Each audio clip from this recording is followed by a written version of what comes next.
Batefingi Gomis soit mise un peu à l'écart du groupe lyonnais et qui va donc sans doute partir. L'attitude de Olas, tout ça. C'est simple. C'est un gros manque de respect. Quand tu as un joueur qui t'a porté, qui a mis plus de 14 buts en championnat, qui est le meilleur buteur de ton équipe. 16 buts.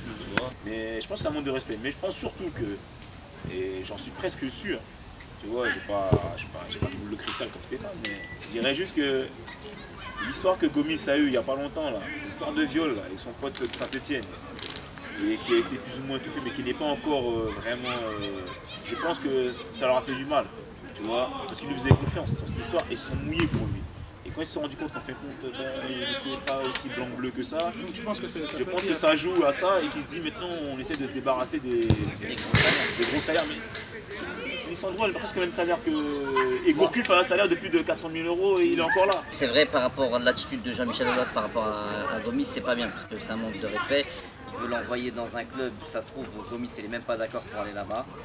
Donc non, il faut que le joueur quand même il ait son mot à dire, mais sinon, voilà, après, je pense pas que l'histoire du fait divers elle est quelque chose à voir là-dedans. Si ça joue, parce qu'avant cette histoire il était bien, avant c'était Baffé, on l'aime bien, Baffé, je sais pas si vous vous souvenez, Baffé, la Panthère, tout le monde le kiffait et tout. Et d'ailleurs même, tellement il le kiffait, il poussait Lisandro sur le côté pour faire jouer Gomis dans l'axe. C'est bien ça, c'était le rendement. C'est qu'en déplaçant Lisandro sur le côté, et ben, on l'a amoindri. Donc là, on l'a amoindri, mais c'est un genre dans un joueur. Quand vous avez une équipe, au niveau d'influence par rapport aux partenaires, même par rapport à ça, Lisandro, avant d'être placé sur les côtés, ben, il était capitaine et tout ça. Il avait une grosse influence sur l'équipe et tout ça. Et dès qu'on voilà, on l'a déplacé, donc ça a tué le truc. Et donc il a décidé même de rendre son brassard par rapport à ça. C'est obscur. On n'a pas tous les éléments, c'est obscur, c'est bizarre. Il veut se débarrasser. Qu'est-ce que tu en penses? Moi je pense qu'au point de vue, c'est ingrat déjà. Parce que le mec il a comme. Il doit sur le terrain, il a jamais rien dit, il doit pas trop. International en plus de ça. Ouais, international déjà, il a marqué des buts, c'est un bon joueur de bon niveau. Lisandro, il a quand même le brassard, il a quand même un ego surdimensionné. Donc je sais pas, c'est bizarre qu'il veut garder Lisandro, et surtout qu'il était sur le départ. Parce que, je sais pas si vous vous rappelez, d'un jeu de championnat, et vous pleurait. Oui, vous faisait ses adieux. Voilà, genre ses adieux. On s'est dit, il va embrasser le maillot. Voilà, on s'est dit, genre, il va partir. Mais là, il veut se débarrasser de Gomis. C'est bizarre. Je trouve ça bizarre. Moi je pense juste que Lyon a besoin d'argent. Lisandro il ne peut pas le prendre parce qu'ils vont le vendre à perte. Donc ils vendent Gomis en fait. Ils vont vendre à perte à Gomis. 8 millions ils proposent Newcastle, c'est rien par rapport à ce qu'ils ont acheté. Mais Gomis il est plus jeune que Lisandro. Ah, mais 8 millions Newcastle. Lisandro il a 30 ans, il est mauvais, qui voudra l'argent. En plus non seulement c'est rien, mais ils veulent vendre Gomis pour acheter qui? Ils vont acheter Ali Hadir, qui a 30 piges. Un joueur qui a 1 an est encore dans une chaise roulante, façon de parler, tu vois. Non mais tu vois ce que je veux dire. Donc tu vas prendre un mec qui est même pas sûr, qui va te faire une saison complète, qui peut pas être blessé dans 2 ou 3 mois, il dort, et tu vires un mec qui lui est là depuis le début, 3-4 saisons d'affilée sérieux. Et Lorient demande 8 à 10 millions. Alors il ne faut pas ça, Ali Hadir. Tu vas faire quoi? Donc tu perds, t'es à perte, parce que tu vas le vendre 8 millions, tu achètes un mec, tu achètes 0. Une saison.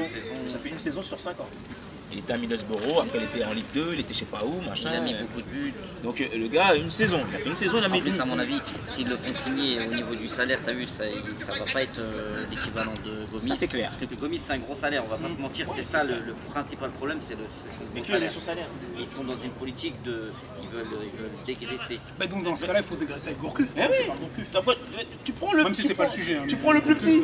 Mais un mec, t'as le mec qui coûte le plus cher de ton équipe. Il ne fout rien, il sert à rien, inexistant. C'est-à-dire que même tu mets en CFA, tu t'en veux pas. Qui, Gourcuff? Gourcuff. Mais il est invendable. Il est invendable le type. 400 000 € de salaire. Hein? Et le gars, il est là, alors tu prends un petit gars parce que. Mais non, faut être sérieux quand même. En plus, tu prends un mec qui est prolifique. Mais si tu le vends, vends-le 15-20 millions. Mais le brade pas à 8 millions. Gourcuff, il a un gros salaire, mais Gourcuff, on sait qu'il a un niveau. Quel niveau? Et pour le vendre, à mon avis, il faut d'abord lui faire retrouver son niveau. C'est et fini. c'est ça qu'ils sont en train de faire. Ça fait 3 ans qu'il dort le type. Mais 3 ans, attends, un footballeur professionnel qui s'entraîne tous les jours. Ouais, mais il a eu des grosses Avec blessures. ok, il a un préparateur physique personnel. Il a un préparateur physique de l'équipe de France qui était là avant. Tournon. Ouais, mais ça, c'est. Tu vois, Le préparateur Lyon. physique, moi j'ai mis une réserve. Non, C'est un mais mec de la Lyon. télé-réalité. Lyon. Je sais pas si c'est. Non mais Lyon. Tiburs, je sais Ah, pas c'est quoi. lui. Ouais, ça c'est privé. Mais à la base, quand il est arrivé, il avait le mec de l'équipe de France qui était là, et qui tournait avec l'équipe de France. C'était lui qui était là, pas tous les joueurs. Le gars il arrive dans un cadre idyllique. Non, c'est un cas particulier parce qu'on peut pas dire qu'il y a idyllique parce qu'on a l'impression que tu finis beaucoup jalousé. On l'a vu en équipe de France, même à Lyon, je trouve que. Il est pas jalousé. On le met un peu de côté. Bon, c'est vrai qu'il y a une tendance un peu mariage gay. À la limite, pour qu'il se sente bien, il faudrait peut-être qu'il retourne, enfin qu'il aille à Lorient, Hein avec son papa. Mais ils en veulent pas, ils coûtent trop cher. Qui a payé les alertes 400 000 €. Lorient c'est l'équipe. L'équipe, le club, le terrain. Mais non, faut être sérieux, c'est pas possible. Non, mais il y a surtout un problème psychologique pour lui. C'est psychologiquement qu'il a du mal. Psychologiquement, 400 000 €, mais t'es malade, Non, mais frère. je parle au quotidien. Laisse-moi être malade. Je suis malade tous les jours. Parce qu'il est là, Non, mais franchement. le truc de Non, mais Naïsna, peut-être ça l'a voilà, marqué. ouais, il se sent Il est marqué, pas aimé, psychologiquement, tu vois, lui, c'est le petit breton qui a l'habitude de vivre dans sa petite campagne, avec son C'est papa. le petit mec qui se trouve avec- Il s'est retrouvé avec des Ribéry, pas des Ribéry. Ebra, tout ça. Il s'est retrouvé avec des vrais gars, Avec mais des sauf que loups. lui, c'est pas un vrai mec. Voilà, c'est tout. Avec des loups, des vrais gars, franchement, je sais pas, tu parles de qui? Si tu parles de Ribéry, c'est un vrai gars, le type il est pris dans des histoires de prostitution. Des vrais hommes. On parle pas de ça, on parle d'hommes. On parle d'hommes. Il s'est retrouvé avec des mecs, il y a des vrais bonhommes au football. Ah, sauf que lui, c'est pas un vrai bonhomme. Après, moi, je sais pas. Il a cette tendance, il fait que. Tout à l'heure, t'as dit vrai gars, là, tu dis bonhomme. Ils ont des attitudes bizarres, c'est très bien. À Bordeaux, il était bien. Samir Nasri, Il a sa chupette les Chamac, Jérémy Ménez il et était tout bien. ça. Il avait sa chupette Chamac, il avait son petit doigt, il était bien, il avait ses nounours, c'était bien. Là, tu l'as mis à Lyon, il arrive à Lyon avec des. Il y a des lions, il y a des vrais mecs qui ont faim, des vrais footballeurs, il n'y a pas de choupette. Eh ben, il n'est pas à l'aise, le type. Non seulement il n'est pas à l'aise, il a le plus gros Il a salaire. des blessures aussi, des Bien blessures. sûr, Gomis aussi il a été blessé, il était à Saint-Etienne. Surtout l'année dernière, il avait Tottenham, il avait d'autres équipes qui le suivent, il avait Arsenal et tout, il avait des plans. Voilà, donc. Il avait des plans, il y avait même Voilà, on est Marseille. d'accord. Il y avait Il lui Marseille, manque ça, de et on respect peut dans pas le laisser partir. sens où il n'a pas le droit de choisir la destination Voilà. où il veut aller. Surtout qu'il y a un truc qui est dingue, c'est que comment il lui tape dessus comme Olas, et Gomis il dit jamais rien.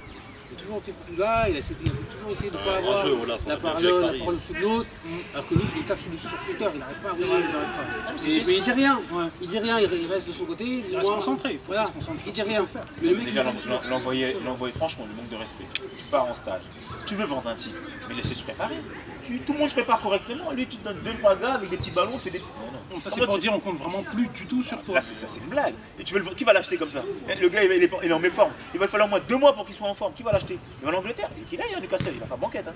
Il va dormir. Hein. Avec la colonie française. Bah oui, il va dormir. Il va dormir. Mais regarde, vraiment, il m'a déçu là-dessus parce que. Il n'a pas le choix. Il donne pas. Ah, mais Il a quand, pas le tu choix, frère. quand tu veux sortir du lot, tu veux montrer que t'es un entraîneur peux affirmé, pas. tu vas dire non, moi je veux. Il dit non. Mais dit il a non, choisi, on le hein, je vire. pense, hein, entre Lisandro et. Il a choisi, hein. Je pense, hein. Ouais, certainement. Sinon ce serait étrange. Parce que Rémi Garde, il dit non. Voilà, c'est dit ok, t'as dit non. Il appelle la coupe il dit hop, changement. Et il dégage. Et il prend un autre mec. Et, ah oui, ils vont le virer vite fait, bien fait. Puis elle a voulu faire le malin. Tu fais le malin? Ok. Hop, allez, au revoir. Donc, on passe par la tête avec lui. Et lui, il le sait. Et lui, c'est sa chance. Garde. Qui allait prendre Rémi Garde comme entraîneur? Franchement, avant qu'il arrive à Lyon, qui croyait en Rémi Garde? Personne. Donc le gars, il est là, il a le plan de l'année. Son président lui dit écoute, tu fais ça? Oh oui, chef. Tout de suite, chef. Oui, bon, même il lui met son vasine, il y va tranquille. Tu vois, il est même content de lui mettre. Non, il n'a pas le choix. C'est un employé comme tout le monde. Il suit. Mais Gomis, moi, ce que j'aimerais, franchement, c'est Gomis, il dit je ne veux pas à Newcastle, je vais à Marseille. Et que Marseille mette les thunes. Et qu'il aille à Marseille et que Marseille mette plus que 8 millions, mais 12 millions, et on va voir s'il ne prend pas. Olas a dit Marseille a beaucoup de problèmes et ils n'auront pas les capacités financières Mais pour c'est là prendre qu'il se trompe. Gomis. C'est là qu'il ce se qu'il a trompe. dit. Et moi je pense que Marseille, s'il met les 10 millions sur la table, il ira là-bas. Et on va voir ce qu'il va faire maintenant. Et si jamais il dit non, tu vois que c'est une histoire, c'est pas une histoire d'argent. C'est juste que c'est lui qui veut le dégager. Bon, va pas briller chez nous, va briller ailleurs.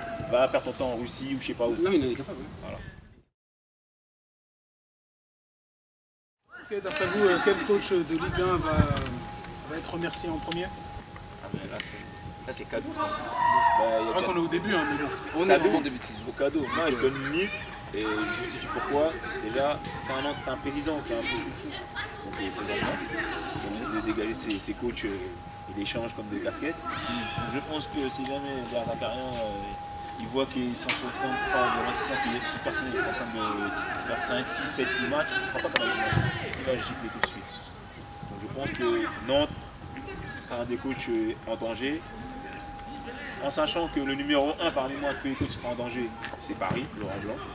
Je pense que lui, Je suis d'accord avec toi.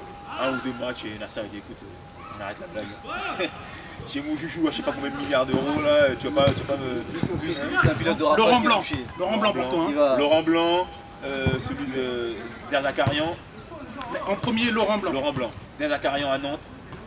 Et celui le plus fou, Jean-Charles Hernandez, il passe à Montpellier, il ne connaît pas le Nicolas. Et Louis Nicolas, avec son joujou là, s'il voit que Montpellier il risque de finir 14 ou 15e, il va dire salut jamais. D'accord. Ah ouais. Moi, je dirais comme mon ami à Nantes, pareil, Nantes. Bastia aussi, je dirais. Pour Laurent Blanc, Bastia avec Ravanelli. Hans. Ah, c'est Hans, oui, c'est Ajaccio. D'accord. Par contre, pour Laurent Blanc, je suis pas d'accord parce que si tu joues Laurent Blanc, tu vas chercher qui? Voilà, c'est ça le Maké, problème. il est là. Cette année. Il y a Maké. Et c'est ça. Et Gusigny, il a démissionné. Gusigny a démissionné de Hansi. Tu penses qu'au cours des saisons, tu penses que Paris va risquer de s'affronter entre là? Moi, je sais pas. Sachant que Gusigny vient de démissionner de Hansi Makeshkala. Mais qui- Et qu'il était le premier, c'était le premier en tête choix. de liste. Ouais, mais Premier choix. qui nous dit qu'après, il va pas trouver quelque chose? Non, il attend. Il attend, ouais, il attend. Il attend. Il vient du Hansi, frère. Là, il a un salaire. Il a pour 50 Donc toi, salaires. c'est Il est bien. Blanc. Non, moi, pour moi, le premier, ce sera Hans. Bastia. Nantes, pareil. Et peut-être Ravanelli. Peut-être Ravanelli. Très corse. Moi je pense, enfin Laurent Blanc c'est mon favori. Ah, franchement. Dans ces équipes. Pourquoi? Parce que pareil, quand Gusigny a démissionné de Nancy, je me suis dit, bah, ça, Paris voulait absolument Gus. Et en plus, avec ce qu'ils ont fait à Comboiré, bah, ils n'auraient aucun scrupule à faire sauter Laurent Blanc pour prendre un entraîneur un peu plus confirmé. Oui, parce que Voilà. Comboiré, il a sauté alors qu'il était premier. Voilà, Ouais. premier, voilà. Paris était premier du championnat. Exactement. Et Ancelotti est venu après, il a terminé deuxième. Voilà. Mais donc pour moi c'est Laurent Blanc. Mais le premier, je pense que Laurent Blanc va sauter, mais premier je sais pas. Parce qu'à mon avis le premier déjà, fin septembre, à la fin de l'été, début automne, on va déjà voir le premier, mais je pense pas que ce sera Laurent Blanc. Moi je disais Laurent Blanc pour en fait j'ai l'impression qu'il va pas tenir jusqu'à la fin de l'année. Voilà, c'est mon impression. Et toi, Hamza Moi aussi. Excuse-moi encore de m'interrompre, enfin, tout dépendra des résultats bien sûr. Il peut tenir jusqu'à la fin de l'année s'il a des bons résultats en Ligue des Champions, bons résultats en championnat, là je pense qu'il va tenir. Mais s'il est moyen en Ligue des S'il Champions, joue comme hier, ça joue pas, voilà, s'il joue comme hier, je pense que là, ça fera pas 3-4 matchs. Voilà, peut-être. Moi aussi, moi je pense franchement les deux entraîneurs les plus menacés, je pense c'est Laurent Blanc et Ranieri, même Ranieri, parce que je pense pas que il va avoir beaucoup de temps pour Monaco, hein. voilà, Monaco. Ouais. Je pense que c'est eux les deux qui ont un CSG club. Ranieri, il a un petit Leur avantage. demander des résultats tout de suite et d'être performant en Ligue des Champions. Donc à mon avis, ouais. Blanc, Ranieri, quoi. Ouais, là c'est pareil, mais si tu dégages rien, tu vas chercher qui? Ça aussi. C'est que si tu dégages le mec, tu vas chercher qui? Après, il n'y a pas beaucoup de bons entraîneurs sur le marché. Parce que Monaco, pareil, il faut toujours les meilleurs entraîneurs. D'accord. Si tu dégages rien ou Laurent Blanc, tu peux. Ça. Non mais Laurent Blanc, c'est sûr, s'il part, de toute façon il y a Gusigny qui attend et il y a Makalele qui est là en soupape. Tu penses qu'ils vont dégager Laurent Blanc pour donner à Makalele? Ouais, ça serait pas. Il faut savoir une chose, les gens ne le mais savent peut-être pas. un intérim. Il faut savoir une chose, Maké il a passé ses diplômes en secret avec Zizou et la bande. Ça fait déjà un bout de temps qu'il est au club, tout le monde le connaît, tous les joueurs le respectent. Jusqu'à Zlatan, c'est le seul mec dans l'effectif là, au PSG là, que tous les joueurs respectent unanimement. Est-ce que Qatar, ils vont reprendre ce risque-là? C'est ça aussi. Quel risque? Tu es avec un mec, là, Monsieur Kota qui fait n'importe quoi avec tes milliards, et à côté tu as un mec qui a un statut, qui a tout gagné, tu vois, et qui en plus est respecté, alors que l'autre il n'est pas respecté. Mais est-ce que les Qataris auront envie de mettre un Makalele? C'est ça aussi. Ils veulent qu'il y ait partout. Bah oui, parce que pourquoi ils l'ont pas mis tout de suite? Intérim de quelques temps, le temps que quelqu'un arrive. Pourquoi ils l'ont pas mis dès l'été là? L'été, on était à la recherche Parce d'un que c'était entraîneur. Leonardo. Très beau, est-ce que l'OM va terminer en haut du tableau, sachant que l'année dernière, ils avaient fait un début de saison vraiment tonitruant, extraordinaire même, et que là, au vu des matchs amicaux qu'ils ont produits, quelques supporters, même ceux qui ne le sont pas, ils sont un peu inquiets, même si ça reste des matchs de préparation. Pour moi, l'OM l'OM ces dernières années, c'est toujours la surprise. Quand on les attend, il y a 2 ans, ils étaient qualifiés pour la Ligue des Champions, etc. Ils avaient Rémi, enfin, je crois que Rémi, je sais pas si vous l'acheter, bref. On les attendait, on pensait qu'ils allaient faire une grande saison et ils n'ont pas été au rendez-vous. Ils ont terminé 10e, même s'ils avaient fait une quart de finale de Ligue des Champions. L'année dernière, personne ne les attendait, enfin, pas moi, ils m'en demandaient. La surprise. Et ils ont fait des matchs amicaux pitoyables, c'était pas terrible. Un début de saison tonitruant avec 6 victoires d'affilée, premier du championnat, etc. Voilà, et finalement ils ont bien fini, ils ont bien terminé. Cette année les matchs amicaux ressemblent à ceux de l'année dernière, donc pour moi c'est un peu une surprise, enfin c'est une inconnue pardon. Je ne sais pas exactement comment ça va se passer, mais si ils veulent bien terminer, il faut absolument bien commencer. Parce qu'ils ne pourront pas rattraper, s'ils ont du retard, ils ne pourront pas le rattraper sur Monaco, Lyon, Paris, à partir de la trêve. À partir de la trêve, voilà. L'année dernière, Marseille ne jouait pas avec les champions. Exact. L'année dernière, ils avaient du temps. Tu vois, ils ont joué à Europa League. Et quand ils ont vu ça commencer à les saouler, ils ont giclé, ils ont bazardé la coupe pour pouvoir se reposer. Effectivement. Okay. Cette Je ne année-là, suis pas sûr qu'ils aient bazardé la mais coupe bon, volontairement, parce que contre Paris, on ne bazarde pas la coupe. Quand on est Marseillais, on ne bazarde pas la coupe ouais, comme non, ça mais contre Paris. le truc en fait contre à Marseille, c'est que là aujourd'hui, ils n'ont pas d'avance. C'est vrai. Et tu peux pas jouer la Ligue des Champions, jouer le championnat. Et surtout, parce que ce qu'ils veulent, c'est se qualifier pour la Ligue des Champions. C'est ça qu'ils ne sont pas champions. Sans avance en fait. T'as un mec Gignac qui a marqué certes 12 buts, la Ligue, j'en ai 7 ou 6, et après il y a eu quelques buts de Valbuena ici par là. Mais surtout, tu ne pourras pas faire la saison que tu as fait l'année dernière en gagnant 13 à 14 matchs, 1-0. Parce que cette année, tout le monde attend Marseille. Quand ils vont aller machin, les gens vont plus vous faire ils vont fermer boutique. Et c'est pas dit que tu auras les arbitres, tu auras autant d'avantages, autant de chances, autant de réussite. En plus de ça, je suis désolé, mais le fond de jeu marseillais, tout le monde sait d'où ça va venir. On sait que c'est Payet, Aguena. Ils ont mis Gadir, Gadir ne joue plus. Chérou ne joue plus. Donc on sait que c'est ces deux joueurs-là qui vont avoir le ballon. Donc si jamais ces deux pouvoirs de ballon ne peuvent pas jouer, il y a plus d'équipe. Voilà, exactement. Et même on a vu dans les matchs amicaux, ils ont fait pas mal de buts. C'est les aléas du direct. Excepté le match d'hier contre la Sampdoria où ils sont venus à 3-3. Tu viens de le dire, voilà, Sampdoria, la défense. 14e équipe du championnat d'Italie. Et t'en prends 4 dans la figure. T'en prends 4. Mais toi, Moussa, qui est un supporter quand même de Qu'est-ce que t'en l'Olympique de penses? Marseille. On peut pas. Quand on fait une saison avec la Ligue des Champions et le championnat, avec un effectif aussi mec, on peut pas changer. Moi je me pose des questions, c'est sur l'organigramme marseillais, comment ils bossent pour aller chercher les joueurs. Il y a trop d'incohérence. Vous savez, tu avais une période où Deschamps était là, où il y avait des choses comme cohérentes qui étaient faites. Il y avait des gens comme Aexeux, des gens comme Abouya, c'est des joueurs qui quand même se débrouillaient. Et depuis que Deschamps il est plus là, pour moi c'est. Mais là, ils ont axé leur marché sur le marché français en l'occurrence. C'est les moyens. Oui, parce que c'est les Tu vas chercher Enzo parce que tu as des moyens. Même en Ukraine. Enzo, il était peut-être pas. C'est qui ça, Soukou? À quoi il sert ce mec? Sougou, pour moi, c'est une grosse inconnue, c'est vrai. À quoi il sert le mec? Moi, 29 ans, c'est un peu c'est le étonnant. jeune. Moi, Mendy. C'est un peu étonnant. Moi je suis désolé, un mec comme Julien, pour moi c'est pas un attaquant. Pour moi il devrait le vendre et essayer d'aller chercher un ou deux bons, plus ou moins bons attaquants. Il a acheté Gignac. Il y avait quelqu'un qui le voulait. Pour moi, Pour moi, c'est un attaquant Ligue 1. C'est un attaquant Ligue 1. Pour moi c'était une erreur de le recruter, surtout à 20 millions. Pour moi c'était une erreur de le prendre parce que Ah, c'est c'est pas... Big Mac Gignac. Il y a le petit Ovin là qui pourrait faire l'affaire. Ouais, Bon, il est jeune, et c'est Alessandro vrai. Denis. Ils vont pas le lâcher. Alessandro Ils Denis. sont morts et Alessandrini ira. Il est très fort. Mais Alessandrini, Marseillais aussi. pareil. Moi, je suis pas Marseillais. Mais comment vous pouvez expliquer qu'un club, moi je suis président d'un club, comment je vais pouvoir dire à mon coach, écoutez, on va mettre de l'argent sur un joueur qui vient de se faire ligament croisé, qui est en rééducation, mais tu sais même pas si le joueur va revenir à son niveau. Comment on peut parler d'Alessandrini à Marseille? Le mec, tu sais même pas s'il va revenir Mais au c'est un coup de football. poker, c'est un coup de poker. Parce que là, tu l'as un bon prix. Mais tu l'as un bon À prix. plusieurs millions, mais Tu sais même pas s'il va rejouer. Mais tu l'as un bon prix. Tu sais quand tu fais les croisés, Mais il est il faut jeune. compter 6 mois Mais il est jeune. minimum avant Il est que tu... jeune. Surtout qu'il a fait une saison complète, il a fait une Voilà, demi-saison en c'est Ligue la 1. première saison complète. Il est national le type. Attendez les gars. Mais c'est un coup de poker. C'est un coup de poker. c'est un coup de Il est poker, jeune. là. Bah non, mais il est jeune. Parce que si ça marche, tu l'as un bon prix. Et moi je dis, Il cartonne, je après, tu fais peux les le croisés vendre. il y a 2 ans là. Mais je suis encore en forme les gars. Moi, je joue. Hein. Même pour 2000 € par mois, je joue, pas de problème. Ah je joue, je te jure, je plante. Non, Hein. c'est là que tu vois. Voilà, je plante C'est là frère. que tu vois Mais la non mais c'est compétence de- ridicule. c'est là que tu vois la Sérieux. compétence de José. Non mais c'est C'est un coup de poker. Ah mais moi je joue. C'est comme ça que tu Mais réussis. je peux compter sur moi. Bah, Alex, t'es pas d'accord avec moi. Mais moi je joue. Bah, je suis là. José, tu regardes là. Tu regardes l'émission. Si c'est Street Mag, nous on est là dans la street. Il y a des gars qui sont bons et tout qui veulent jouer. On est là, on peut jouer, on n'a pas besoin d'aller chercher des tauvins, des machins. On est là, on donne le ballon. Regarde. Ça tape le ballon là, tu viens, tu prends un mec là, bien, pour moins cher. Faut être sérieux. Non mais là on rigole, faut être sérieux. Le problème central de Marseille, c'est José au niveau. Tant que ce mec là, Mais c'est un mafieux. si ce C'est mec un là, mafieux. tant que ce mec là sera à Marseille, regarde bien, regarde, Lens, repreneur, Paris, repreneur, Monaco, repreneur. Nice aussi, un temps, ils avaient eu un repreneur. pourquoi Marseille n'est pas d'entraîneur? Parce qu'il y a la brune. Il y a trop de, ouais, il y y a a trop de gens derrière. Tout ce qui gravite autour de Marseille. Mais si, avec Kashkar. Il est venu, il n'avait pas de thunes, il est venu. Franchement, Marseille, vous êtes fort. Avant ça, il avait vendu le club. Avant ça, il y avait Cléfa. Et le gars, il avait une société d'aviation qui n'existait pas. Et l'hôtel, le restaurant, l'avion. Mais c'est dit un peu. Non, plus ça. Les gars, je suis d'accord qu'on applaudit à Marseille quand même. Il faut applaudir. Non, il faut les applaudir. Vous êtes vraiment fort.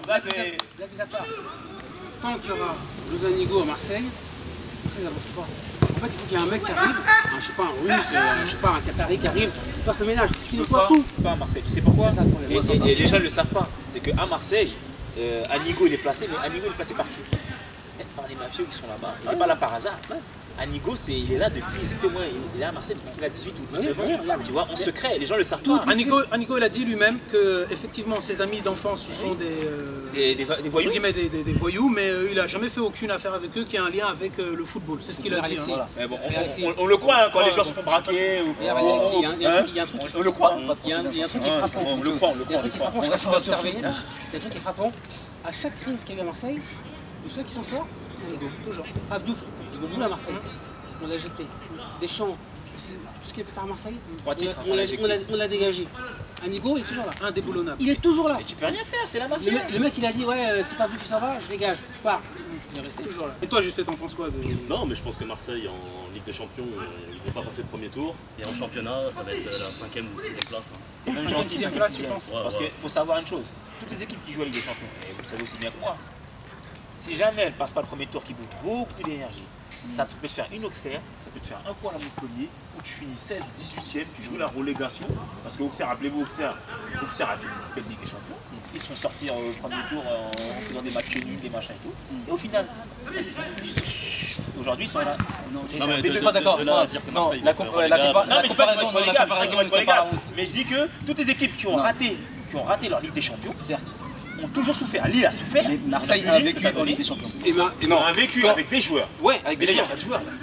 L'année où ils sont quart de finaliste, personne ne les attendait. Personne ne pensait qu'ils allaient aller battre Dortmund à Dortmund. Au match aller, ils ont gagné 3-0. Mais Marseille a un vécu en Ligue des Champions. Mais je pense que. Moi, je pense que. Voilà, exactement, ils sont tête de série parce qu'il y a un vécu. Il y a une expérience. Je pense qu'ils sont éliminés tôt, ils auront des chances en championnat. Mais s'ils passent le premier tour, comme il y a 2 ans, là, ils vont souffrir en championnat et en Ligue des Champions. Dans tous les cas, il faut qu'ils recrutent 1 ou 2 joueurs encore. Il faut qu'ils recrutent, mais surtout, si tu me disais, ils ont un vécu. Le vécu qu'ils avaient, qui a fait fort, c'était Deschamps. T'avais un mec qui avait tout gagné, qui à lui tout seul prônait tout sur lui, qui sentait. C'était un mec qui était capable de. Voilà, ils ont été contre l'Inter, ils doivent perdre 10 fois. Ben non, ils trouvent moyen de faire rentrer Branda Kao, je sais pas quoi. Deschamps, c'est un grand entraîneur.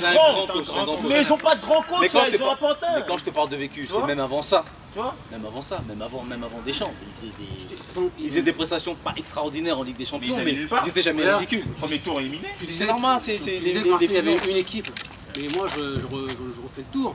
Il y a des joueurs qui étaient là autour de Deschamps. Il était là, André Ayew était là, Benoît Charo était là. Mais des joueurs qui étaient là. Tu m'as cité des joueurs qui Balbouna était là encore. Nkoulou était là, Aloudjara était là. Souleymane Diawara, excuse-moi. Soulé, il est toujours en train de saouler à la Cambire. Oui, mais ces mecs étaient là quand même. Mais bon, ils étaient là, mais c'est des mecs qui avaient 4 ou 5 ans de moins. Aujourd'hui, c'est des mecs qui ont 4 ou 5 ans de plus. C'est ça aussi le truc. C'est que les gens dont tu me parles, ils avaient 25, 26. Si tu me parles de Soulé, Chirou, ces mecs-là. Mais les Chirou, il est plus là. On a pris le petit mec là, le jeune de. André Ayew, par exemple, il a maturité. Il a maturité.